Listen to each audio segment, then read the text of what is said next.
Welcome back guys. आज का video हम क्विक एंड स्वीट रखेंगे, ठीक है।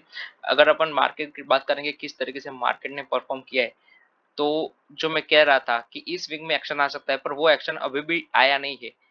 मार्केट अभी पॉज में है, कंसोलिडेशन फेज में है, लेकिन मेरे को बहुत ही प्यारा लग रहा है। जितना टाइम मार्केट इधर टाइम बिताना चाह रहा है, मैं उसको दूंगा। पर जब इधर से मूव आना चाहिए, बहुत ही प्यारा मूव आना चाहिए। इधर जो मूव आ रहे थे ऐसे मूव नहीं आने चाहिए। तो ऊपर जाके फिर नीचे आएंगे, ऊपर जाके फिर नीचे आएंगे, ऐसे मूव नहीं। कंटिन्यूस एक्शन आना चाहिए। तो ये कंस्ट्रक्टिव एक्शन है जो अभी मार्केट टाइम स्पेंड कर रहा है, उसे मैं कंस्ट्रक्टिव एक्शन कहूंगा, ठीक है। फिर हम बात करें निफ्टी की, तो Nifty first sign of strength दिखा रहा है, sorry, first sign of weakness दिखा रहा है। अगर आप देखोगे तो दो बार इसने ये लेवल को ब्रेक करने का ट्राई किया, पर ऊपर नहीं जा पा रहा है। तो इसका मतलब क्या हुआ? तो अगर निफ्टी ऊपर नहीं जाना चाह रहा और नीचे जाना चाह रहा है, तो इससे हम ये हमें इंडिकेट कर रहा है, क्योंकि जब जब देखोगे ना आप, तो निफ्टी गिरा था ना, तो पहले निफ्टी ने इंडिकेट किया था, फिर स्मॉल कैप और मिड कैप गिर रहे थे। तो अगर निफ्टी इधर से गिरना चाहता है, मेरा बायस अभी भी उसी वाला है कि अभी मार्केट ओवर वैल्यूड ही है, कि फेयरली वैल्यूड नहीं हुआ है। एक चिप चिप हमें, मेरे को कोई बाय पॉइंट मिला ही नहीं कि मेरे को स्टॉक्स, बहुत सारे स्टॉक्स में इन्वेस्ट करना था, पर मेरे को वो वैल्यू मिली नहीं। तो मेरे को अभी भी लग रहा है कि मार्केट नीचे की ओर जा रहा है। जाएगा नहीं जाएगा वो मेरे को नहीं पता, पर मेरा अगर बायस पूछोगे, तो मैं ऐसा कहूंगा नहीं, मैं थोड़ा मार्केट डाउन साइड जाएगा उस तरफ थोड़ा ज्यादा बायस हूँ।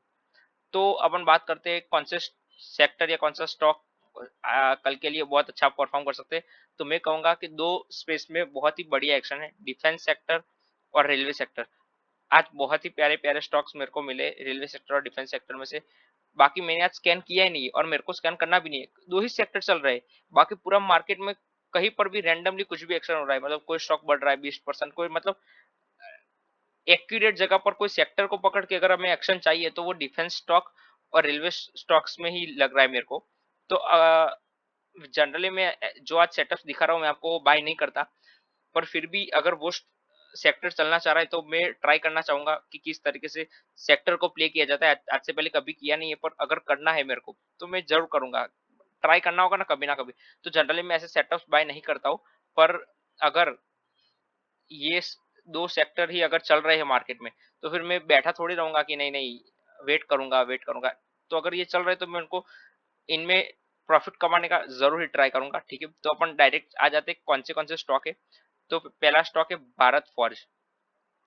ये मेरे को बहुत ही प्यारा लग रहा है। अगर वॉल्यूम्स देखोगे ना, तो वॉल्यूम्स भी कंटिन्यूस बढ़ रहे हैं ग्रीन लाइन से। तो ये एक बहुत ही प्यारा सेटअप हो सकता है, जो कल के लिए अगर ब्रेक करता है, तो बहुत ही अच्छे तरीके से मूव दे सकता है ऊपर की ओर। डेटा पैटर्न्स के रिजल्ट्स बहुत ही प्यारे आए थे, उसके बाद ये मूव देखो, कंटिन्यूस मूव आ रहा है। तो अगर ये मूव आगे कंटिन्यू रहता है, तो इसमें भी प्यारा मूव आ सकता है। कोचिंग शिपयार्ड, ये तो आज पर्सनली मैंने बाय भी किया है, पर अगर कोई फिर से इसको बाय करना चाह रहा है, तो मैंने अलर्ट लगाया है, उस अलर्ट के आसपास कोई बाय कर सकता है। सिक्का जो है वो, लिक्विडिटी का इश्यू आ सकता है इसमें, सब लोग, किसी लोगों किन लोगों को। पर ये स्टॉक भी बहुत ही प्यारा है। अगर मेरे को पूछोगे इनमें से, अगर इन टर्म्स ऑफ सिर्फ चार्ट, तो मैं कहूंगा सिक्का का चार्ट बहुत अच्छा है, क्योंकि इधर आप देखोगे ना, तो आगे से कंटिन्यूस मूव आ रहा है बहुत टाइम से। 200 यहाँ से परफेक्ट सपोर्ट लेके ऊपर जा रहा है, और ये स्टॉक ऑल टाइम हाई के आसपास है।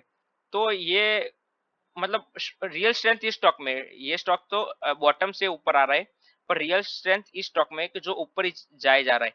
वॉल्यूम्स भी कम हुए, एवरेज वॉल्यूम से नीचे ही ट्रेड कर रहा है। पर इसमें एज सच जो रिसेंट एक्शन इन इन तीनों में देखने को मिल रहा है, वो इसमें नहीं देखने को मिला है। पर फिर भी अगर मेरे को पूछोगे बेस्ट सेटअप किसका है, तो मैं इसे पिक करूंगा कि इसका बेस्ट सेटअप है, क्योंकि इसमें ज्यादा रिटेल एक्टिविटी नहीं होगी, लोगों के ध्यान में नहीं होगा। वो ये जो तीन स्टॉक है ना, उससे सब लोग रिलेटेड है, पर ये स्टॉक है ना, उससे कोई रिलेटेड नहीं है। मतलब किसी को जल्दी पता नहीं है कि ये स्टॉक अच्छा डिफेंस से रिलेटेड है। इसलिए मैं कह रहा हूँ कि ये स्टॉक बहुत ही अच्छा परफॉर्म कर सकता है, इसलिए मेरा ये फर्स्ट पिक रहेगा कल के लिए। अगर हम बात करें आईआरएफसी, अगर मतलब अगर हम बात करें रेलवे सेक्टर में कौन से स्टॉक बहुत ही प्यारे लग रहे हैं, तो एक पहला है आईआरएफसी है, इरकॉन है, और राइट्स है। ये तीनों स्टॉक अगर रेलवे सेक्टर में सही में एक्शन है, तो कल बहुत ही प्यारा एक्शन आ सकता है ये तीनों स्टॉक में। पर वो डिपेंड करेगा मार्केट कैसे रिएक्ट करता है। मैं डायरेक्ट रैंडमली पोजीशन नहीं बनाऊंगा। मैं ये स्टॉक्स मेरी एम लिस्ट में, इसमें से कोई स्टॉक ही बाय करूंगा। ऐसा नहीं होगा कि सारे स्टॉक बाय करूंगा, तो कुछ स्टॉक ही बाय करूंगा, एक दो तीन। जितना मेरे पास पैसा भी होना चाहिए ना बाय करने के लिए।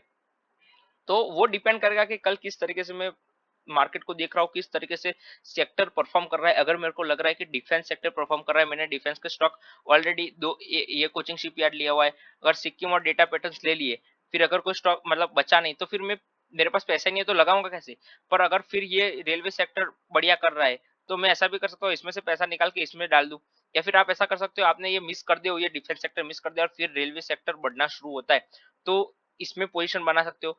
डिपेंड करता है, मैंने फॉर एग्जांपल ये तीनों पोजीशन ले ली और फिर वो सेक्टर चला नहीं, ठीक है, फॉर एग्जांपल डिफेंस में मैंने पोजीशन बना ली, 3 स्टॉक मैंने बाय कर ली, पर वो फिर स्कॉट हो गए, ऊपर ऊपर जाकर तुरंत ही 3-4% मूव किए, फिर उधर ही घूम रहे, पर मेरा तो कैपिटल ब्लॉक हो गया। पर अगर आप वो रैली मिस करते हो और फिर रेलवे सेक्टर ऊपर जाता है, और अगर आपने डिफेंस की रैली रैली मिस की है, तो आप रेलवे में भी ट्राई कर सकते हो। तो ऐसा भी हो सकता है कि रेलवे में शायद मेरे से भी ज्यादा परसेंटेज में, इन टर्म्स ऑफ परसेंटेज ज्यादा पॉइंट कैप्चर हो जाए, ठीक है, ज्यादा पॉइंट कैप्चर हो जाए, ऐसा हो सकता है।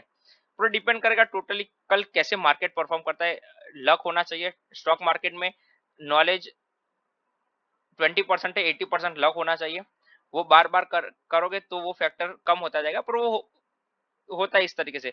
तो ये मेरे को बहुत ही प्यारे लग रहे हैं ये कल के, ये मैंने आज स्कैन किया नहीं, मेरे को करना भी नहीं, मार्केट में कोई एक्शन नहीं है, एकदम पकाऊ मार्केट है। अगर इधर से बढ़िया करता है मार्केट, अच्छा नहीं होगा तो और स्टॉक्स भी वर्क करेंगे, पर सबसे पहले ये स्टॉक वर्क करेंगे कल के दिन के लिए। तो बस आज के मार्केट वीडियो में इतना ही, मिलते हैं नेक्स्ट वीडियो में।